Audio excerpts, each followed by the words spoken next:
scandal secrets, and a stunning revelation.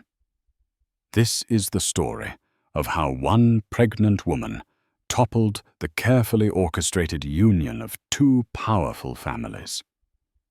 On the surface, millionaire Winston Carmichael's wedding day looked like the epitome of high society glamour.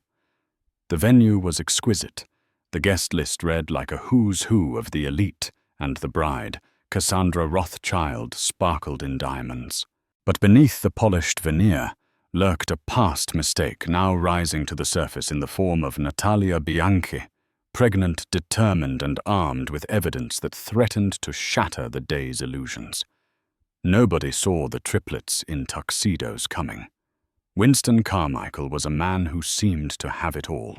He was the sole heir to the Carmichael real estate fortune, a vast empire sprawling from the glitzy condominiums of Los Angeles to commercial centers in Chicago, and rumored interests in European castles.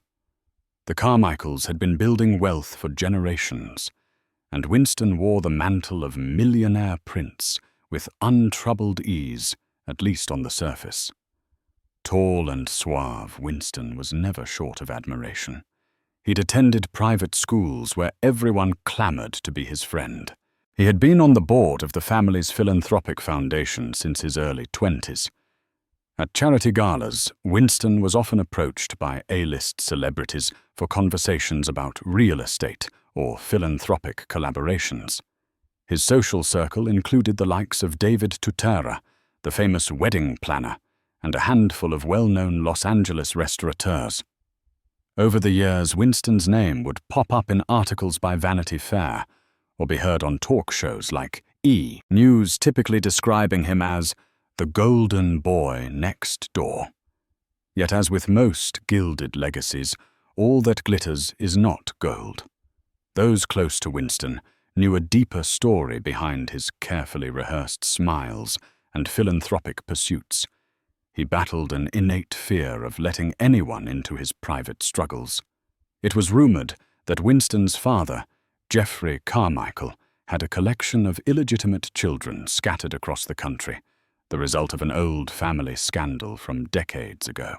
The whispers never got loud enough to destroy the Carmichael name, but they set a precedent for a certain type of secrecy within the family. Winston told himself he had learned from his father's mistakes. He believed in boundaries, clarity, and the importance of not letting fleeting affairs complicate his life. He had come close to marriage before once or twice, but the engagements fell apart under the silent pressure of living up to the Carmichael name. No fiancé had ever made it to the altar until Cassandra Rothchild came along. Their engagement had been a whirlwind. Winston met Cassandra at a fundraiser for the Rothschild Institute of Arts in New York. She was everything Winston wanted in a partner, glamorous, intelligent, and unapologetically ambitious.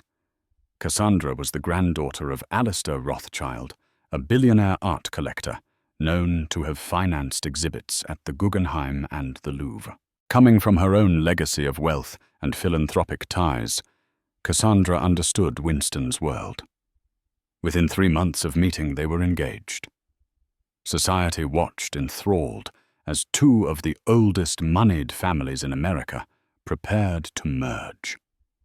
The wedding was scheduled to take place at an opulent estate in Newport Beach, an oceanfront property rumored to be even grander than the wedding of Jade Roper and Tanner Tolbert from the Bachelor franchise. Guests were promised a weekend of lavish festivities, a welcome dinner at Pelican Hill, a yacht party on Saturday, and the grand wedding ceremony on Sunday.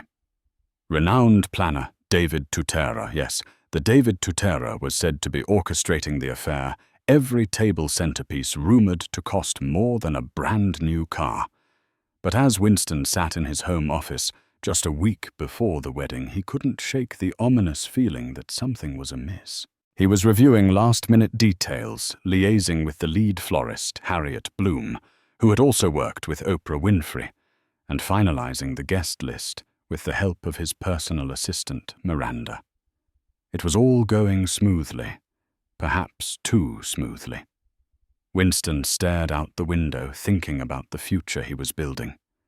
The wedding was exactly what he'd dreamed of.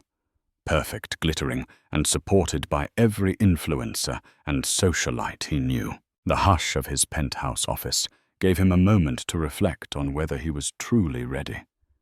In quiet moments, Winston thought of Natalia Bianchi, a woman from his past. He had once told Cassandra about his ex-girlfriend, glossing over the details to keep things neat. That relationship had ended in a whirlwind of confusion over half a year ago.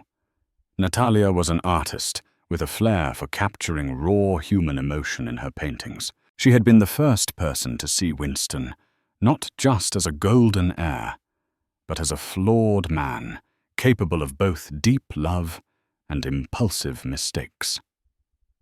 What Winston didn't know was that Natalia Bianchi was about to step out of memory and into his perfect wedding weekend. And she wouldn't be alone. Cassandra Rothchild had her own secrets. Born into a life of high art auctions, philanthropic galas, and summer trips to Gstaad, she had grown accustomed to navigating public scrutiny. She was the darling granddaughter of Alistair Rothchild. Some said she was his favorite. She had the same cutting intelligence and the same unstoppable confidence. But Cassandra also carried an ache in her heart that whispered caution. People only love you for your name. Trust no one. Still, Winston Carmichael had swept her off her feet. She found him charming, sincere in his philanthropic endeavors, and refreshingly open about his desire for a family. For once, Cassandra allowed herself to hope that she could be with someone who wasn't just interested in her money or her last name. After a mere 3 months, Winston proposed in the Hall of Mirrors at Versailles, an extravagant fairy tale gesture. She said yes without hesitating. As their wedding approached, Cassandra tried to quell the anxious flutter that kept her awake at night. She couldn't pinpoint the exact reason for her anxiety. Perhaps it was the scale of the wedding, or the fear of merging 2 powerful families with storied reputations.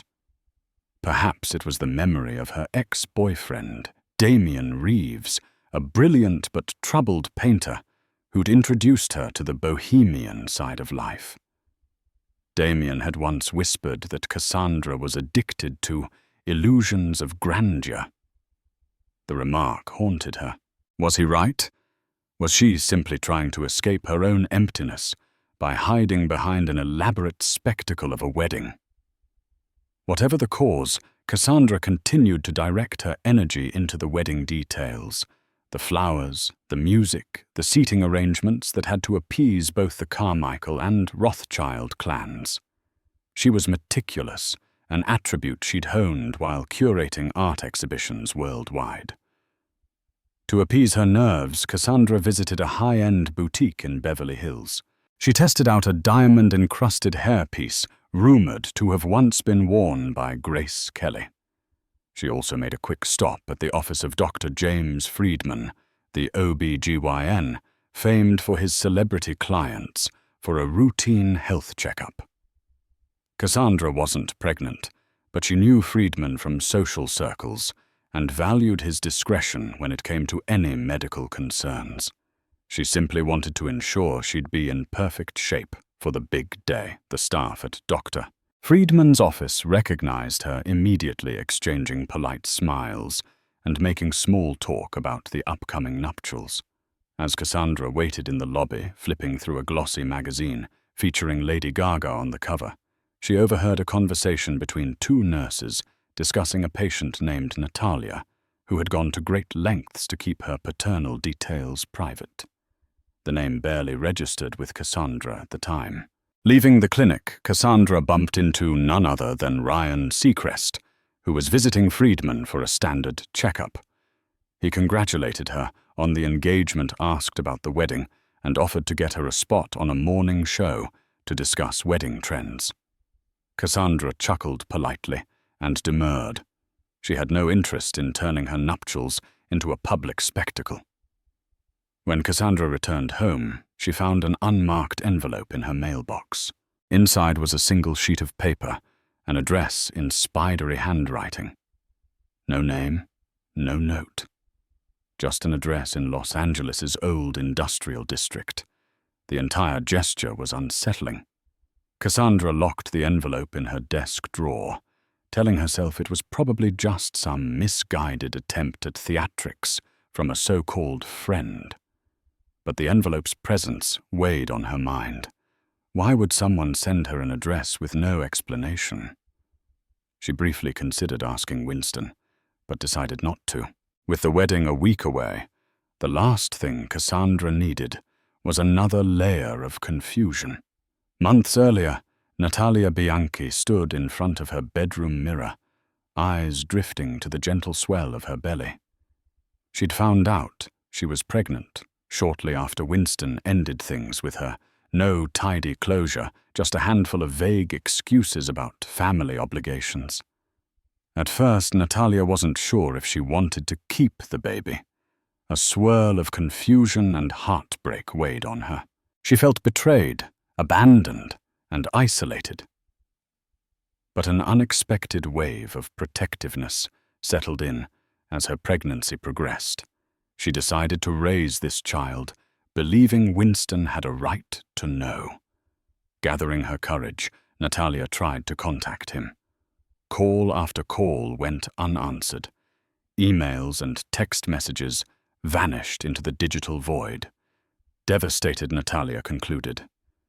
Winston had cut her off deliberately. Left with no choice, she continued her pregnancy alone, supporting herself through commissioned portrait work and occasional waitressing shifts. She told no one about the father of her child, except for her closest friend, Yvette, a fellow artist who offered her a couch to sleep on during her toughest days. One night, Yvette returned from an art gallery, opening eyes alight with scandalous gossip. She revealed that Winston Carmichael had recently announced his engagement to Cassandra Rothchild, a name that conjured visions of old money extravagance. Natalia felt her world tilt. How could Winston be planning a wedding while ignoring her and his unborn child? With her belly growing daily, Natalia wrestled with the decision of whether to disrupt Winston's life. A part of her wanted to forget him altogether, but the practical side argued that she should demand accountability.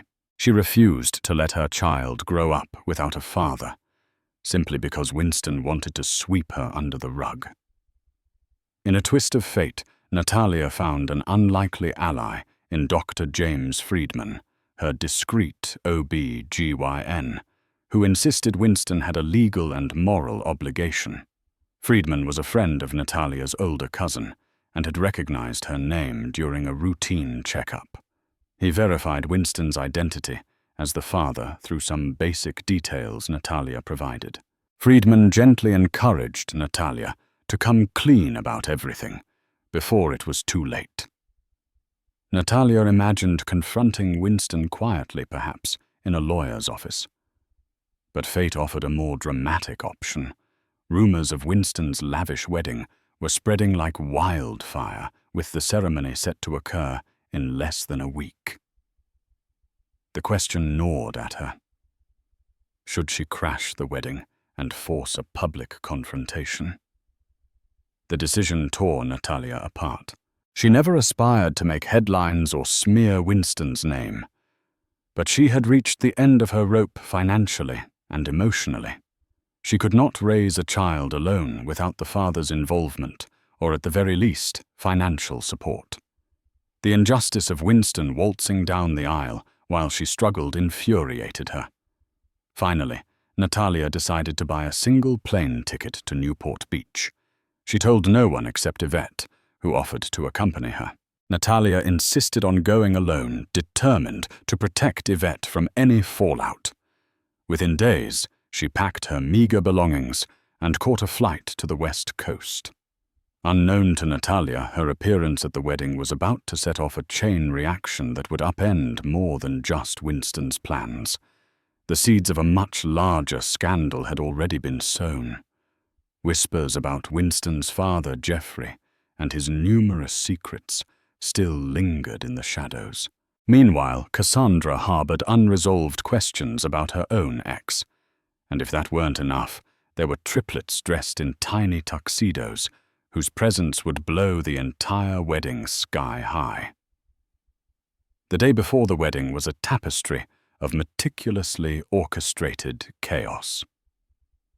The Carmichael estate in Newport Beach shone under the midday sun, surrounded by perfectly manicured lawns and a garden filled with exotic blooms flown in from the Netherlands. White tents rose like majestic peaks across the property, each one containing a piece of the day's magic catering, music floral arrangements, even a small area for press interviews.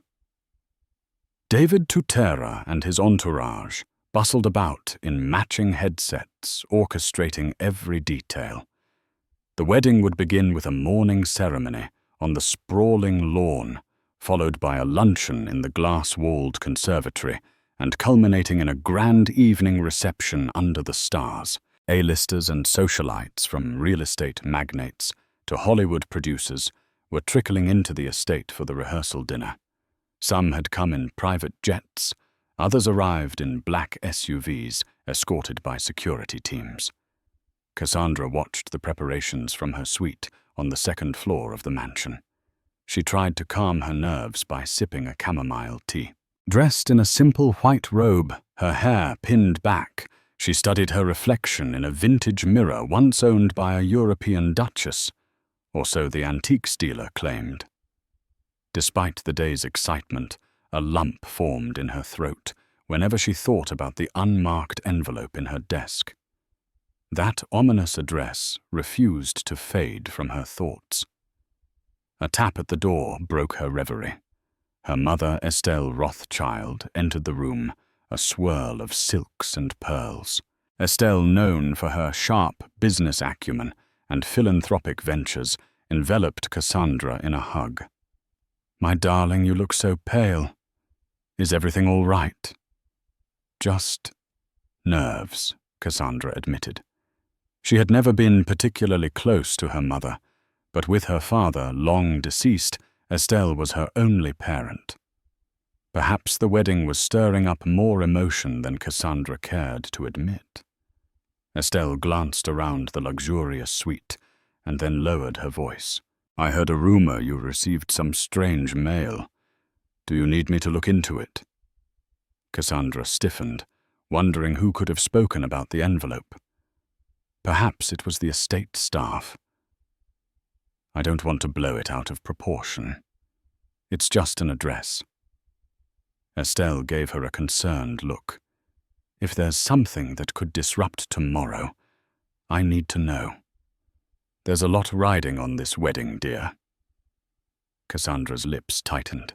She knew that behind her mother's warm tone lay the Rothschild family's steely resolve to protect its image. "There's no need," Cassandra said curtly. "I'm handling it." Downstairs in the billiards room, Winston tried to focus on a game with his best friend and future best man, Gregory Pierce. Gregory was a charismatic venture capitalist who had once dated an heiress from the Middle East. He was also well acquainted with Winston's complicated family dynamics. Winnie, Gregory teased, lining up a shot to calm down. "You're sweating on my pool table." Winston tried to force a grin. "I'm just worried something might go wrong. This wedding feels too perfect." "Things can be perfect," Gregory insisted, his easygoing confidence shining. "You're marrying a woman who matches your status, your family's business. Deals are thriving, and David Tutera is personally orchestrating the decor." "Chill." Winston sank into a plush leather chair, running a hand through his neatly styled hair. He couldn't shake the thought of Natalia Bianchi from his mind. Would she attempt to contact him again? Part of him had expected a barrage of phone calls or an appearance at his office door in recent months. But there had been nothing, just silence. He told himself he hadn't abandoned her. They'd parted ways under mutual understanding, or so he believed. Yet the doubt gnawed at him. That evening, as guests gathered for the rehearsal dinner under a canopy draped in shimmering lights, Winston and Cassandra stood side by side, greeting their families and friends. The smell of freshly cut roses mingled with the salty ocean air. Winston forced a charming smile and tried to push away his anxiety, leaning in to kiss Cassandra's cheek and exchange pleasantries with the Rothchild relatives. They were an impressive crowd. Foreign dignitaries, multinational CEOs, and philanthropic leaders. Among them, Winston recognized the figure of a man once rumored to have had business dealings with his father, Geoffrey Carmichael. The man's name was Jean-Paul Duval, an older gentleman known for less than savory deals in the south of France. Winston tried to suppress a shiver of worry. If there were old family secrets swirling around, men like Duval were catalysts for trouble. At one point, Winston excused himself from the dinner to take a breather on the balcony. Lights from passing yachts glittered on the water, and the distant sound of waves crashing soothed him. He thought about calling Natalia, but realized he had deleted her number in a moment of frustration months ago. Even if he could reach her, what would he say? Unbeknownst to him, somewhere not too far away, Natalia had just stepped off a bus, cradling her swollen belly protectively. She had called a ride-share service to take her to a modest motel near the estate. Her heart pounded with a mixture of rage and heartbreak. Tomorrow, Winston Carmichael would face the truth, and she would no longer be invisible. Sunrise over the Carmichael estate was a masterpiece of pink and orange hues dancing across the Pacific Ocean horizon. Florists were up at dawn carefully arranging flowers into massive arches. Chefs in crisp white uniforms oversaw a sprawling buffet of fresh fruit pastries and artisanal cheeses for the morning guests. Harpists rehearsed near the garden, plucking tranquil melodies meant to greet arriving attendees. Inside her suite, Cassandra stirred from restless sleep. Today was her wedding day, a monumental step into a new life. She slipped into a luxurious robe and sat by the window. Her mind flickered to the unmarked envelope and the dreadful possibility of last-minute drama. She glanced down at her phone, noticing a text message from an unknown number that simply read, "Check your desk drawer. Don't ignore the truth." A jolt of fear coursed through her, but she pushed it aside. Today was her day, and she refused to let paranoia ruin it. Over in the groom's quarters, Winston stood in front of a floor-length mirror, practicing how he would fix his bow tie. His best man, Gregory, rummaged through a bag for matching cufflinks. Soft laughter and a friendly camaraderie filled the room. Winston tried to mirror their light-heartedness, but a vague dread lingered in his gut. He reassured himself that nothing could possibly disrupt the grand affair. If Natalia had wanted to contact him, she would have done so by now. Wouldn't she? The first guests began trickling in around 9 o'clock. The ceremony was slated for 11, giving everyone time to mingle, admire the grounds, and settle into their seats. The Carmichael security detail ensured that only those with invitations made it past the gates. A crowd of curious onlookers formed at a distance, trying to catch a glimpse of the high-profile event. At precisely 10:30, David Tutera gave the final go-ahead for the ceremony preparations. The white chairs on the lawn were arranged in perfect arcs, facing a flower-draped gazebo. Fresh orchids hung from tall stands, and rose petals lined a central aisle leading to an altar. A small string quartet began tuning their instruments. The air buzzed with whispered speculation about what Cassandra's dress would look like. Rumor had it, she'd commissioned a custom piece from a Parisian designer for a rumored 6-figure sum. Meanwhile, Natalia woke in her modest motel room. She dressed carefully in a simple, flowing dress that highlighted her pregnant belly. Her palms were clammy as she checked her reflection in the bathroom mirror. She looked composed on the surface, but inside her heart pounded like a drum. She had no invitation, no pass for security. The only item she carried was an ultrasound image inside her purse, a stark, irrefutable reminder of Winston's obligations. She mentally rehearsed what she would say when she confronted him. She called a rideshare, giving the driver the Carmichael estate address.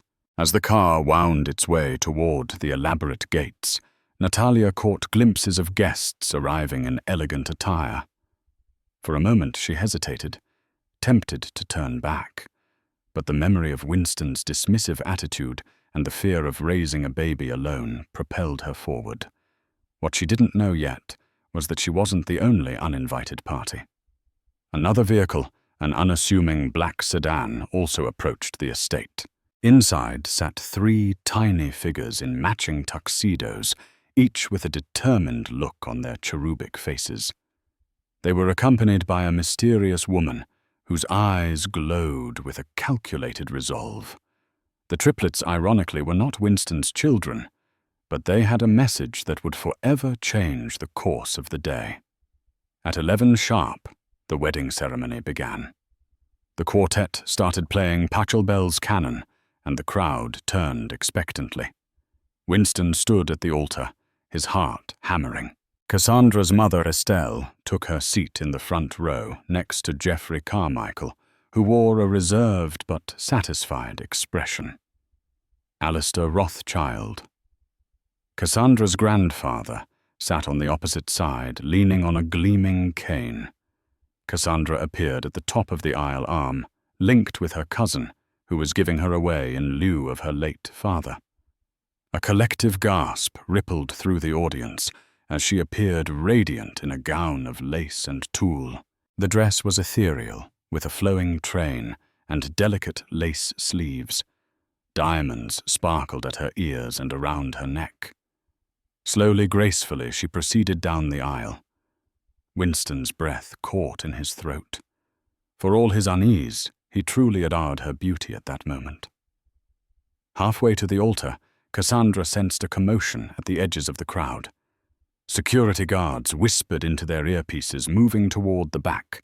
Alarmed murmurs spread through the guests. Winston glanced to his side, seeing confusion ripple through the sea of elegant hats and suits. The string quartet faltered for a moment before continuing. Cassandra's steps wavered. She fought to maintain composure, focusing on Winston's eyes. Whatever was happening, she decided would have to wait. She was almost at the altar. Then a voice pierced the stillness. "Winston, you can't ignore me." The crowd gasped. Camera phones whipped around. Winston's face went ghostly pale as Natalia emerged, belly unmistakably pregnant, walking up the aisle from the opposite end. Cassandra froze in disbelief. The tension felt as though an electric current had just run through everyone present. Natalia's voice trembled, but her resolve didn't. "I tried calling you Winston. I tried telling you privately, but you left me no choice." Cassandra's cousin gripped her arm, trying to steer her away, but Cassandra remained rooted, eyes riveted on Winston's, as if silently asking, "Who is this woman?" Winston opened his mouth, but no sound came out. Security rushed forward, but Natalia held up a single ultrasound image. "Don't touch me. This baby is Winston's." The hush that fell was deafening. Everywhere, heads turned toward Winston. The bride's side, the groom's side, both families stared. Winston's mother gasped audibly, and Geoffrey Carmichael's lips thinned into a grim line. For a brief, agonizing moment, Winston seemed unable to move. Then, just when he tried to speak, another interruption shattered the scene. A woman stepped out from behind a tall floral arrangement, ushering forth 3 little boys, each clad in a miniature tuxedo. The boys marched up the aisle like toy soldiers, unwavering in their shared mission. The woman, elegant and poised, spoke with a voice that carried authority. "I have an announcement on behalf of my sons." The triplets each held an envelope. "Winston Carmichael is not the father of Miss Bianchi's child." A swirl of confusion gripped the crowd. Natalia spun around, outraged. "I never claimed anything about these children. They're not mine." The woman held up a hand.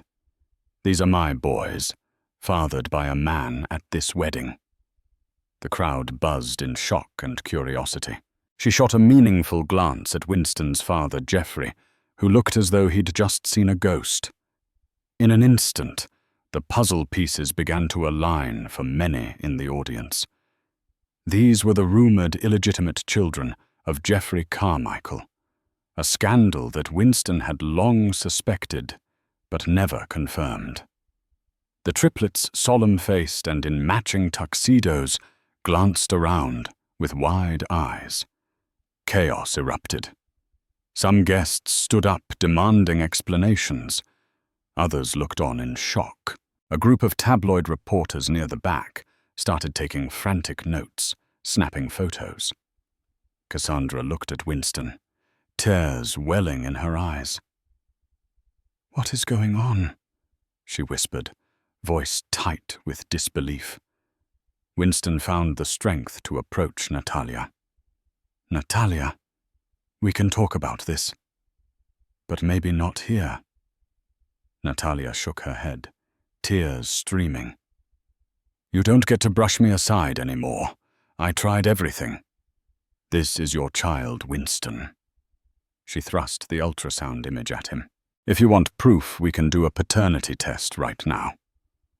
A second wave of shock rattled the crowd as Cassandra's ex-boyfriend, Damian Reeves, suddenly appeared near the perimeter of the gathering. He was the last person anyone expected to see at such an event. Damian's reputation had been that of a tortured artist with a penchant for stirring controversy. "Cassandra, you need to hear something." He began stepping forward with his own sense of urgency. Cassandra glanced between Winston, Natalia, and now Damian. It was as though every ghost from her past and Winston's had converged at the same moment, threatening to turn the ceremony into a carnival of exposed secrets. David Tutera looked on in horror, powerless to salvage the day's tight schedule. But in the center of the pandemonium, it was the sight of the triplets that captured everyone's attention. The little boys, no older than 5, clutched the envelopes they had carried. One of them opened his and took out a crayon-drawn family tree. In wobbly handwriting it listed, "Daddy Jeffrey Carmichael." A collective gasp rose from the crowd. Jeffrey's face blanched, confirming the scandal. With that revelation, the day's illusions of perfection came crashing down. Cassandra's eyes brimmed with tears. Winston, torn between fury, shame, and concern, tried to navigate the swirling chaos, stepping away from the altar. Natalia pressed her advantage, refusing to let him escape. "You can't run this time, Winston. It's time you face the truth." The wedding was now effectively frozen in time. Guests began murmuring about leaving, while others whipped out phones to record the unfolding drama. Bodyguards hovered at the edges, unsure whether to escort people out or let them talk. The string quartet packed up their instruments in uncomfortable silence. Cassandra, tears streaking her cheeks, managed to find her voice. "Winston," she said, stepping toward him with trembling hands. "Is this true? Did you father that woman's child?" Winston tried to steady himself. It's possible," he stammered. "We dated for a while, and then I ended it. But I never knew Natalia stood her ground, heartbreak evident in her eyes. I told you. I tried to contact you." You refuse to answer. Before Winston could respond, Damian Reeves interrupted. Cassandra. I never thought you'd marry him without knowing what he's capable of. But there's something else you need to know. That unmarked envelope you got. It came from me. A fresh wave of shock hit Cassandra. You sent me that address. Why I was trying to warn you. Damian said, stepping closer. That address belongs to a private clinic where Natalia had an appointment where she asked for a paternity test. I found out about it through the art circles in LA. People talk Cassandra. I didn't want to see you walk blindly into a marriage with someone who might be lying to you. Conflicting emotions warred in Cassandra's mind. Betrayal, heartbreak, relief, to have some kind of explanation. She turned on Winston. Is that why you've been so on edge? Because you knew about Natalia all along. Winston's voice turned desperate. I suspected, but I wasn't certain. I needed more time to confirm it wasn't just rumors. My father. He broke off, glancing at Jeffrey, who was now cornered by the triplets' mother, a fierce woman named Maribel. Jeffrey was protesting quietly, likely offering hush money to keep the scandal contained, but the triplets hovered like living proof of his infidelity. It's your father's scandal all over again, Cassandra whispered, staring at Winston with dawning horror. History repeating itself. Winston's composure fractured. I'm not my father. I made one mistake. I didn't think it would turn into this. Natalia's tearful fury surged. A mistake. That's what you call our child. Cassandra fought the urge to sink to her knees. Her dream wedding was in tatters. Looking around, she saw her mother Estelle leaving her seat to confront Winston's mother. Cassandra Rothchild had an expression of pure disgust, while reporters circled like vultures. She realized that the entire spectacle would soon be plastered across tabloids. Everything she'd tried to avoid public humiliation scandal had arrived in the worst possible way. Winston grabbed Cassandra's hand. I love you, he said urgently. I never meant for any of this to happen. We can fix this. She jerked away, reeling from his touch, as if scalded. I need to think, she said, voice trembling. I can't do this right now. Before Winston could argue, Natalia addressed them both. We'll get the paternity test done. I'm staying at a motel nearby. We can do it today if you want. Cassandra gave Winston a meaningful look. You owe her that much. You owe your child that much.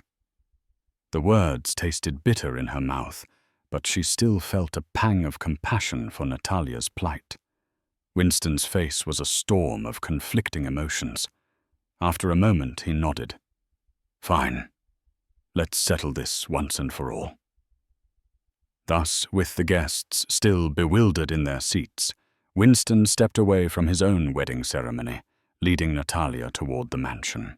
Cassandra followed at a short distance, her once pristine gown dragging through the grass, while Damian lingered behind them, uncertain of his role. Off to one side, Jeffrey tried to slip away, but Maribel and the triplets blocked his path. Their confrontation was quiet but tense. He bent down to speak to the children, who looked up at him with guarded curiosity. To the side, tabloids snapped picture after picture. As the bride and groom, along with Natalia, disappeared into the mansion, David Tutera took the microphone. We apologize for the delay, he announced awkwardly, his professional veneer cracking. If you'll all proceed to the reception tent, we'll be serving refreshments while the bride and groom attend to personal matters. The crowd, a mixture of stunned and intrigued, dispersed toward the refreshment tents, some in hushed conversation, others openly gossiping about the fiasco they'd just witnessed. Inside the mansion, Winston summoned one of the security personnel, directing them to arrange a discreet meeting with a local medical technician for a rapid paternity test. The guard hesitated, noting the Carmichael family's preference for privacy. But Winston insisted, desperate to confirm or deny his fatherhood, before the scandal tore everything apart. Cassandra, still in her wedding gown, stood by an antique fireplace, arms wrapped around herself. Damien hovered in the doorway, unsure if she wanted him there. Natalia paced occasionally, resting a hand on her belly, as though to steady the life inside her. Tension filled the room like a physical presence. Finally, Winston spoke, directing his words to Natalia. "I should have listened to you months ago. I'm sorry. Whatever happens, I will take responsibility." His eyes flicked to Cassandra, silently pleading for her to understand. Cassandra turned away, tears threatening again. She hated the vulnerability she felt, the ache of betrayal. But a part of her recognized that if Winston was truly the father, Natalia deserved his support. 20 minutes later, a discreet medical technician arrived, someone from a private lab arranged by Winston's head of security. They set up in a small side room, drawing samples from Winston and Natalia. For good measure, they also took Cassandra's DNA to eliminate any chance of confusion with the unborn baby's lineage. The results would take a few hours, but the technician promised to expedite them. As the group left the makeshift lab, Cassandra spoke in a cold, measured voice. "I can't stand in front of everyone and pretend nothing happened." She glanced at Winston. "The wedding is off for now." Winston opened his mouth to protest, but no words came. Natalia looked stricken, unsure if she should apologize for the chaos or stand her ground. Thus they were left in a suspended state, waiting for science to provide clarity. And little did they know that in another corner of the estate, Jeffrey Carmichael was engaged in a quiet but furious negotiation, trying to hush his own paternal scandal with the Triplets in Tuxedos. Hours later, the once pristine wedding lawn was deserted, except for a few staff members cleaning up scattered petals and half-empty champagne flutes. The reception tent was still filled with half-eaten platters of gourmet food, but most guests had left in a flurry of speculation. A few stalwarts remained friends of Cassandra or Winston, uncertain whether to express condolences or just vanish. Estelle Rothchild and Alistair Rothchild had retreated to a private suite, outraged by the public spectacle. Jeffrey Carmichael was nowhere to be found. In a small lounge off the mansion's main hallway, Winston, Cassandra, Natalia, and Damien waited for the expedited paternity results.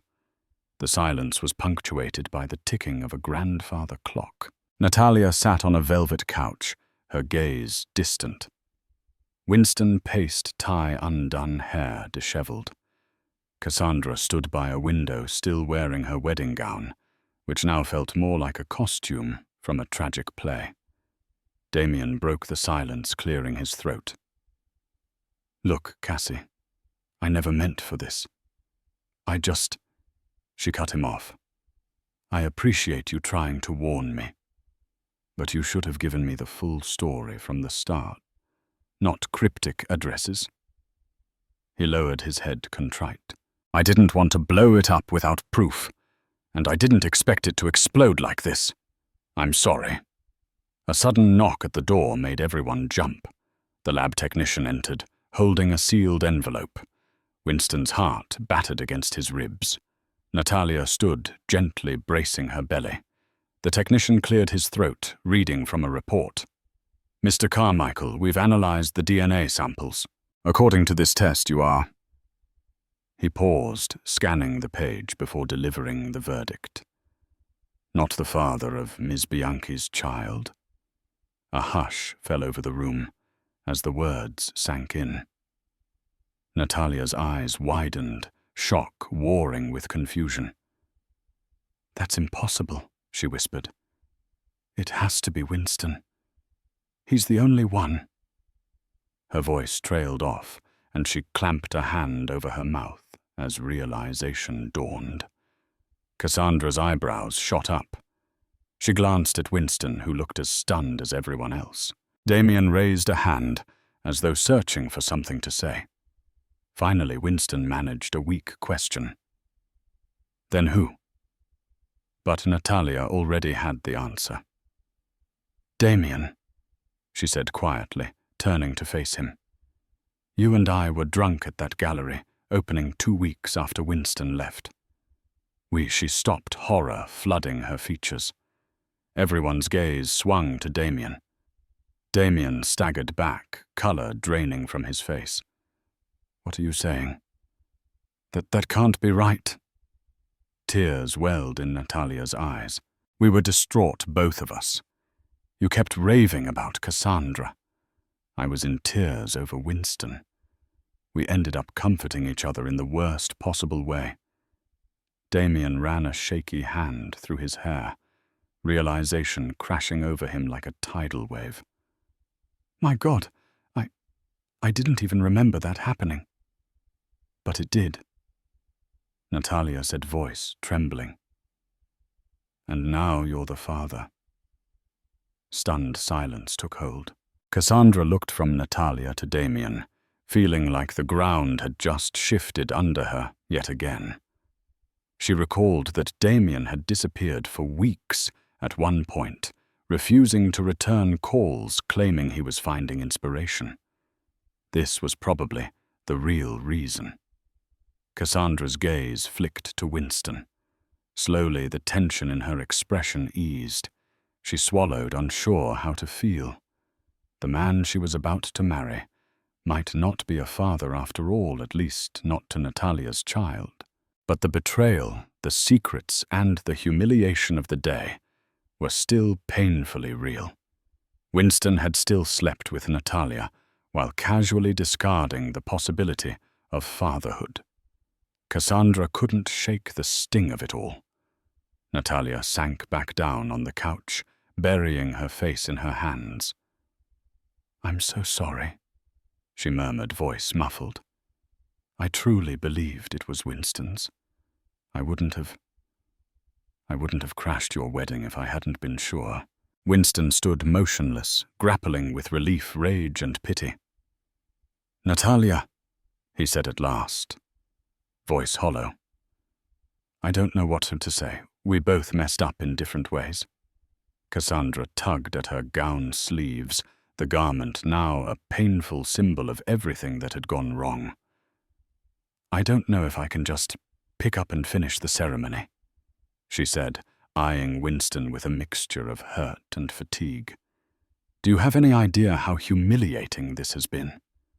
Winston's shoulders slumped. I understand.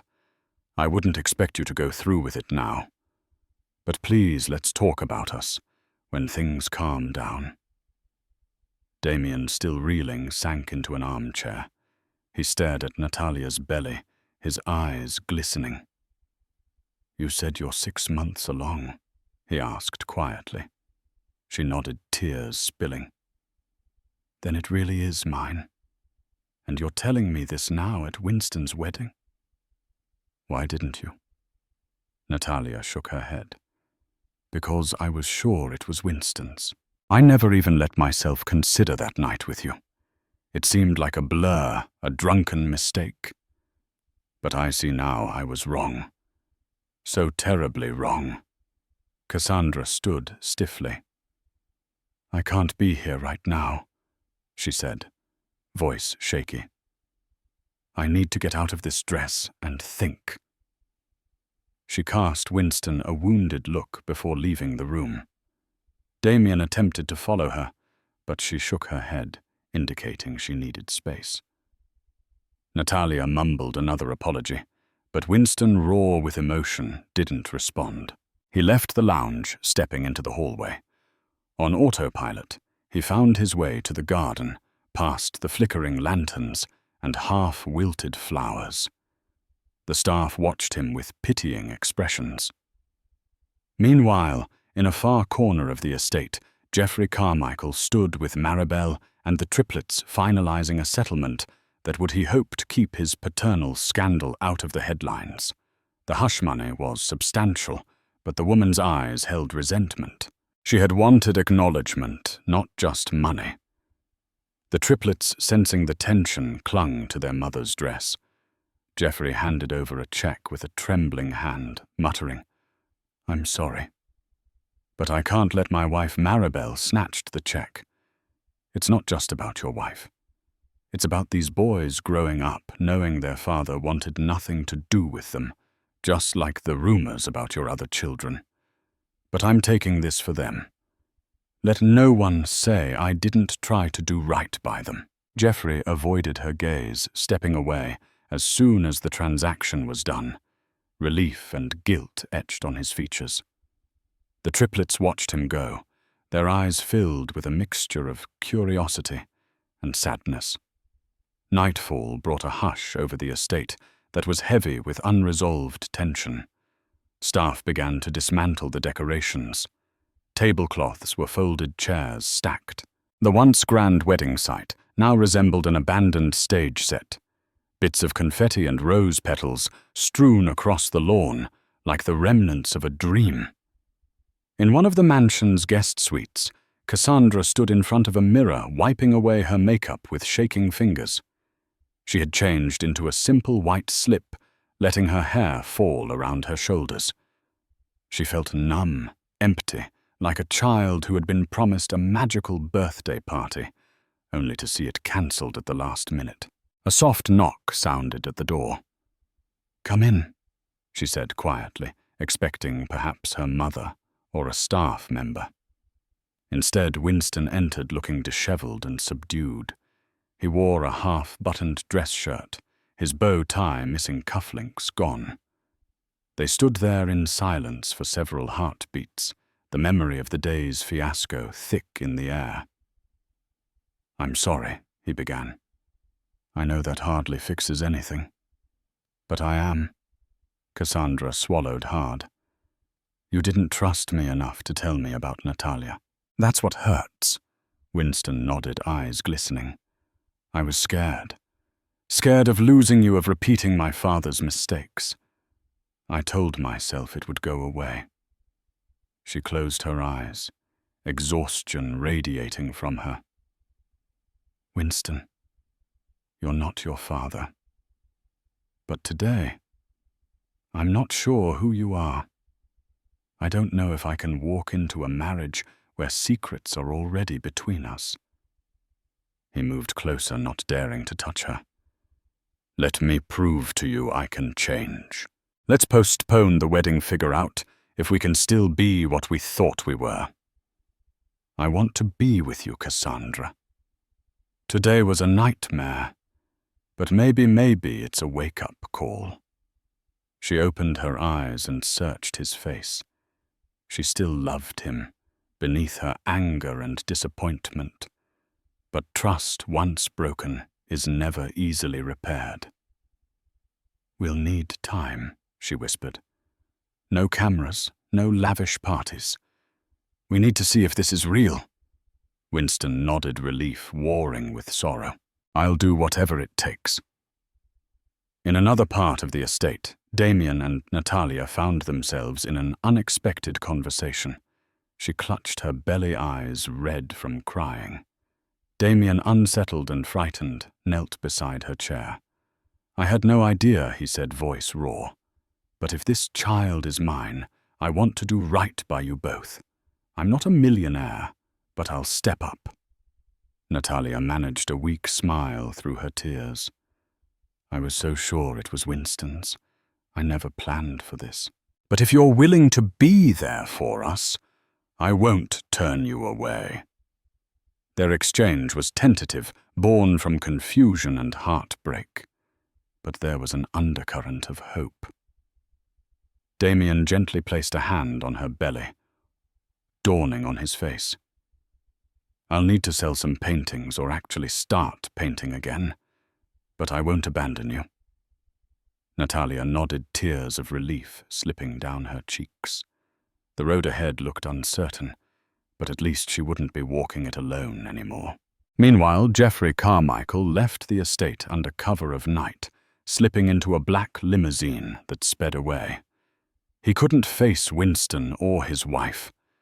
The scandal with the Triplets had shattered his carefully curated image of the Carmichael patriarch. He would likely hide in his Manhattan penthouse or private yacht for a while, letting Winston deal with the fallout. In a quiet corner of the mansion, Estelle Rothchild and Alistair Rothchild discussed damage control with a family lawyer. They planned a public relations strategy to manage the press. Their primary concern, however, was Cassandra's emotional well-being. Despite their outward steeliness, they cared deeply for her.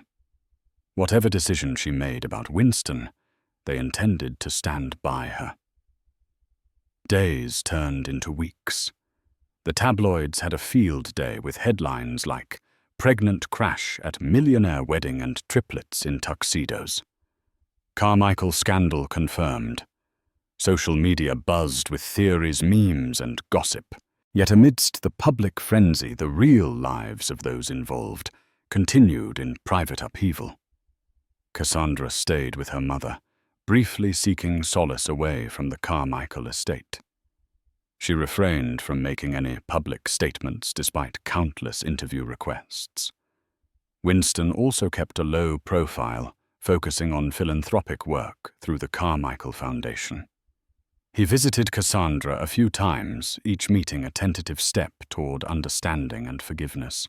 Some days it felt like they were making progress. Other days, the wedge of betrayal loomed large. Natalia returned to Los Angeles with Damien. She moved into a modest studio where he set up a painting corner. They were far from the perfect couple, but they tried to forge a bond for the baby's sake. Damien found renewed inspiration churning out a series of emotional paintings depicting fatherhood confusion and rebirth. Critics noticed. He landed a small gallery show which provided them with enough income to move into a slightly better apartment. The Triplets and their mother Maribel flew back to Florida, where she had family. The hush money was enough to ensure the boys would receive proper schooling and support. Geoffrey Carmichael wired additional funds, sporadically, probably out of guilt, though his personal involvement remained minimal. The scandal died down in the press after a few weeks, overshadowed by Hollywood's latest divorces and new controversies. One bright morning, Cassandra and Winston met at a small coastal cafe in Malibu. The location was neutral ground, far from the grandeur of either family estate.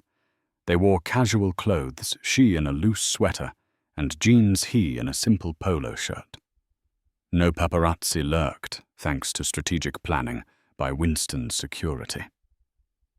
"Thank you for coming," Winston began quietly. "I know this has been horrible." Cassandra sipped her tea, studying him. "I'm tired of living in a fishbowl of scandal," she admitted. "I want clarity, Winston. I want to know you as a person, flaws and all, without the illusions." He reached for her hand cautiously. "I know I have a lot to prove, but I'm done with secrets. Ask me anything." They talked for hours. Winston opened up about his fear of becoming like his father and his reluctance to bring up Natalia's pregnancy without proof, afraid it would scare Cassandra away. She in turn confessed her terror of repeating the mistakes of her own parents, who had married hastily, expecting life to magically align. By the time they parted, they felt a semblance of genuine connection, not the polished facade that had defined their whirlwind engagement. Over the next few months, they continued seeing each other. Gone were the lavish parties and orchestrated events. Instead, they took walks on the beach, volunteered at local shelters, and attended small gatherings with close friends. They learned to navigate candid conversations about trust betrayal and acceptance. Surprisingly, Their bond deepened in the quiet spaces real life offered. 6 months after the disastrous wedding day, Winston proposed again. This time there was no audience, no grand gesture at Versailles. It happened on a simple picnic blanket by the sea, with a modest ring he'd chosen for its meaningful inscription rather than its carrot size. Cassandra's eyes brimmed with tears when she said yes. They planned a small ceremony for close friends and family at that same spot on the beach. No cameras, no tabloids, just them forging a path forward that felt true. Damien and Natalia were invited along with their newborn daughter Rosalie. It was a bittersweet moment, given the chaos that had initially brought them all together. But in that quiet ceremony, overshadowed by a glorious sunset, each person felt a sense of peace, as though life had nudged them toward honesty and growth through painful but necessary lessons. Some might call it fate, others might call it the inevitable cost of secrets. Either way, the story had come full circle, from illusions and lavish displays to the raw, authentic bonds that can only form when the truth is laid bare. From a wedding that promised to be a fairy tale event to an unforgettable day of scandal heartbreak and surprising revelations, Winston and Cassandra's journey taught them that true love requires honesty, vulnerability, and courage. Their path was paved with painful detours. Natalia's desperate appeal, Damien's unexpected fatherhood, and the triplets who exposed long-hidden Carmichael secrets. Yet in the aftermath, the couple discovered something far more precious than a flawless ceremony, authentic connection. If this story of lost illusions, dramatic twists, and second chances moved you, please consider showing your support. Don't forget to like, share, and subscribe to our channel for more riveting tales of life's most unpredictable moments.